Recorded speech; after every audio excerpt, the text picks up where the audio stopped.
time flies. I don't have a concept of how that works mathematically anyway. I'm not very mathematical, not very smart either. But it seems like just yesterday, Ricky, we were doing that Marlboro contest. And I'm sitting there looking at going, that's a dang Ricky Skaggs right there. and a whole panel of like seriously talented judges. But anyway, my wife would have been here, but she called me at 4 o'clock this morning, and she's with our daughter in London, heading over to Rome. So that's how persnickety I guess people get when you get in country music, make a little money. I don't know. I'm too cheap to spend the money to go over there. Plus, they talk funny. Anyway, at the same time. Southwest, you get a discount. But it's beyond an honor to be here. It hasn't soaked into me, and it probably will. Sometime when I'm off by myself, I'll have an emotional moment, I'm sure. And Kix he's gonna turn loose on you here. So I'm gonna step back and I got you back, partner. Huh? But congrats to you, huh? Huh?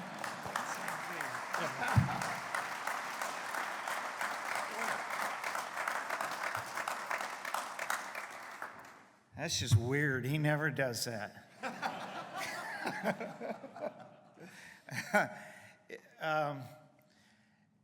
I think probably one of the first places I went when I came to town in 1980 was the Country Music Hall of Fame. And Jody Williams, my dear friend, was my roommate in military school, was running Charlie Daniels Publishing Company at the time and convinced me that I might could scratch out a living writing songs. He was wrong for a long time. But ultimately, good stuff started happening thanks to him in a big way. But I made the rounds so many times walking through there because, like most of the people in this room, I'm just a fan of country music. I grew up being a fan of country music. I'm still a fan of country music. And that's why we dedicate our lives to doing this.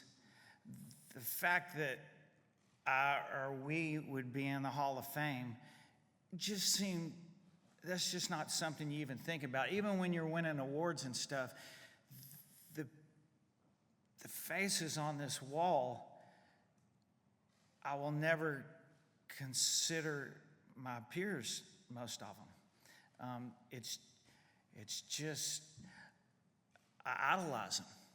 And the fact that I could just share a little space on that wall, it's hard to describe, like Ronnie said, how it makes you feel. Would you please turn your phone off? I told my wife and my children this happened, and it's just saying the words. I was like Jerry talking about his dad. It seemed like it was strange and it was okay, but to say the words that we're going into the Hall of Fame, it's just hard to spit them out. So as much as I'd love to stand here and talk, because I love to hear myself talk, I do want to say thanks to the Country Music Association for all that they've done over the years for making this such hallowed ground. And it's not easy to keep the integrity in what they do, which makes this really special. To the Hall of Fame, the people that spend their time, energy, and for the same cause, thank you all so much for your dedicated service there. My wife's been here with me since day one, so I got to say thanks to Barb, who's here with me today. And I see so many faces that have been so responsible for Ronnie and I's career. We love saying it's a really big duo.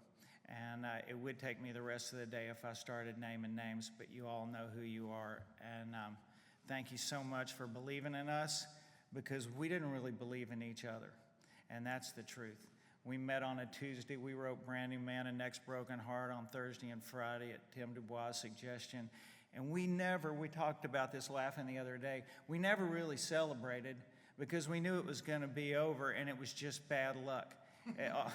all those awards and everything, it's like we would just, when we go backstage after we'd win an award, we just go in different directions. We were embarrassed to look at each other. It's like, this is too weird that this is happening. And this is really freaking weird. So stop there. thank you all so much, and thanks for the handshake, Ron. Yeah, man, that's cool. Thanks, y'all.